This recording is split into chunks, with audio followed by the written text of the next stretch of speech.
Hey, Trae, you guys are down 10 heading into that fourth quarter. I guess what was the difference there down the stretch? We just we got stops. They scored 20 points in the fourth quarter, and we scored 38. That'll help you win. So we just did a great job of getting stops and scoring and executing on the offensive end. You look at a guy like Onyeka and what he's been able to do. He played that whole fourth quarter. Just what have you been seeing out of him in that second unit, too, in general?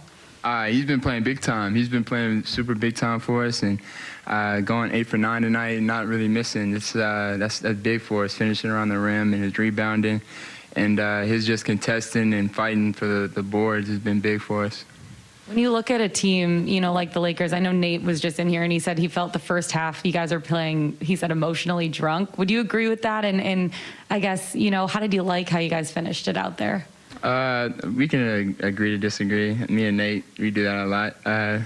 We have, I mean, it's good. It's good. If everybody agrees, you would need one of the people. So I think sometimes we disagree, and I disagree with that. I think my emotions with certain people start with other people most of the time. And so when Tony Brothers mentions to me how many years he's ref this league, I don't give a damn. So that just gets me fired up in motion. And I don't think I'm emotionally drunk. I'm just competitive, and I think it just brings the best out of me and my teammates, and it ultimately did. Hey, Trae. Y'all's ability as a team to really buckle down in the fourth quarter and just the past few games on this win stretch, what does that say about this team, and what are some of the biggest factors? I know you mentioned getting stops, but I know we've talked about, you know, communication and just needing to kind of lock in at the end of games. What have you seen from you guys in the fourth quarter on this win streak? I mean, just what you said. I mean, I think we've been locking in and focused and trying to get stops, and that's the main thing for us. Is we just got to keep getting stops and keep fighting on the defensive end, because we're one of the best offensive teams in this league. And if we match our defense with our offense, we're going to be a tough team to beat any night. So we just gotta focus and continue to focus on that defensive end, and because that's ultimately the only thing that you can control every night. You can't control if you're going to make shots every night and things like that. So just want to keep focusing on that defensive end, and it's going to keep giving us wins.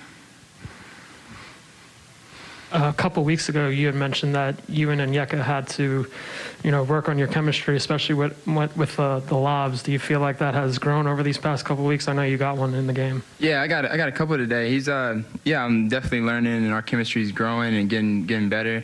The more we play this game with each other, it's going to continue to get better. So I think, I mean, like I said, he's a smart player, and our connection and chemistry is going to keep getting better.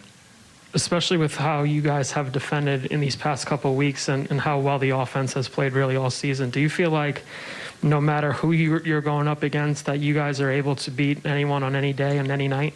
Yeah, I mean, like I said, I believe that. But I think if our mindset's right, I believe that. I think if we get stops and we focus on that defensive end, because like I said, there's going to be some nights where our offense just isn't there and it's not clicking, but our defense can help us win that game. And we have that mindset like we've been having these last 7 games, and even 9 games, even the first 2 we lost. I think we have a good chance to win any night.